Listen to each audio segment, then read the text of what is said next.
Welcome to this month's episode of the monthly Samurai Weapons collaboration series. Thank you for joining me. I'm going to continue talking about weapons that I think might be a bit lesser known. However, in this video, I will actually be talking about three different but somewhat related weapons. The bulk of the video will be about the Uchine. I will also be covering the te-yari and the Uchiya because I want to talk about them, but I do not have enough to make them their own videos, so I am tossing them in here.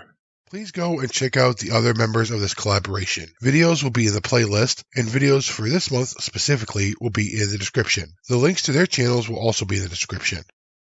I will begin with the te-yari, or hand spear, also called nage-yari, or throwing spear, aka a javelin.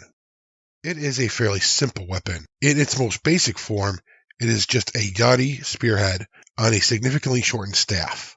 The length of the shaft could vary to some degree. Some shafts were long enough to be used in a two-handed grip if the hands were held close enough together, but they were usually short enough that they could also be used one-handed. Some were too short for a two-handed grip and were deliberately meant to be used in a one-handed grip. Some te-yari would have a hole in the shaft or a ring on the end and a cord attached.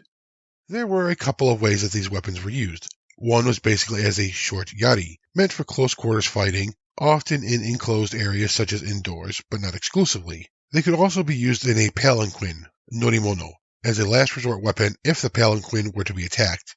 In these instances, they might be used as a thrusting, stabbing, striking weapon, and depending on the type of head used, it could also be used for cutting. Its other name, nage-yari, implies throwing it at an enemy, and the inclusion of a cord means that it could, at least in theory, be used to help recover the weapon. So these were short spears that could also be thrown. The te-yari might have got its origins as one of the number of kind of supplementary weapons that archers might have carried. There were a variety of weapons that might be used if archers had to engage in melee combat. The te-yari was something small enough for them to carry, but it was also enough like a yari to be used in close quarter fighting. If it had a cord on it, then the cord could be used to latch the te-yari to the bow, creating a hazo-yari, which is a weapon I covered in a previous video. Although it was sturdy enough to be used as a yari on its own, this would increase the reach if it were latched to the end of a bow. I am not sure if this is something I read someplace or is my own thought and I'm just connecting dots I see speculating here, so I cannot say for sure, but I also wanted to mention this as at least a possibility. The next weapon I will cover is the uchine, also called a nageya, which is often called a throwing arrow. The history for this one I can date back farther. Thanks to someone I know, they were able to find a mention of these in a poem from the Manyoshu dating back to the 8th century CE. However, the poem refers to them as a nageya, throwing arrow. The author is unknown, but it is from the perspective of a wife of a man sent to be a soldier in Kyushu as a part of the Yuritsuryo military, although it is unlikely that the author was actually the wife of a common foot soldier. The rough meaning of the poem is that when she sees the wings of flying geese, she is reminded of the nageya at her husband's waist. My interpretation of this is that the feathers of the wings refer to the fletching on her husband's nageya. At this time, I do not have a physical description of these early nageya.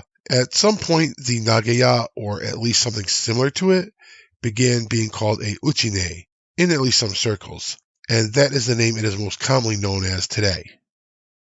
I'm not sure when it occurred. It might have been more or less the same general form back in the 8th century, or could have developed into it later. What I can say is that the Uchine took the form we know today no later than the late Sengoku or early Edo period. The Uchine, as we know it, is basically a short, usually fletched shaft that is thicker than a typical arrow. It is tipped with a pointed head. At least by the point I'm talking about where it's reached this, by the late Sengoku, early Edo period, these were very similar to yari heads if they were not actually yari heads, rather than arrowheads. Some had a knock and some did not, and some would have a cord attached near the knock or where the knock would be. In the pre-Edo period, the uchine was said to be one of the auxiliary weapons that archers would carry as a last resort when engaging in close quarters melee fighting, much like the te-yari could have been. There were a few different ways they could be used. They could have been thrown, with the cord used to aid in the recovery of the uchine, at least in theory. They could also be latched to the tip of the bow, creating a hazo-yari, Again, like the te-yari, you might be seeing why I'm kind of relating these weapons to each other. In addition, they could be held in the hand and used as a close-range striking, stabbing, slashing, cutting weapon. Arrows, specifically the throwing of arrows, were not solely for battle though. There was a pastime of throwing arrows into a vase or other kind of vessel from a prescribed distance. This was called toko in Japan, and it originated in Warring States period China, sometime in the 4th century to 221 BCE range. It was popular among the kuge aristocrats early on, and over time also spread to the samurai as they started to develop their own kind of culture. As far as I'm aware, these were regular, or at least close to regular arrows. This was one of a number of activities that were competed in for prizes and gambled on by members of the kuge and buke classes. In the Edo period, the uchine became an item that a lord might have inside their palanquin. Once again, this was meant in terms of weaponry, to be a last resort in case their palanquin was attacked and the lord was stuck inside. For lords especially, the Teyari and Uchine could also be representations of their status. The use of expensive, rare woods, expensive feathers, artistic lacquering, precious metals and stones, and things like mother of pearl could make them as much a piece of art displaying wealth and status as a weapon.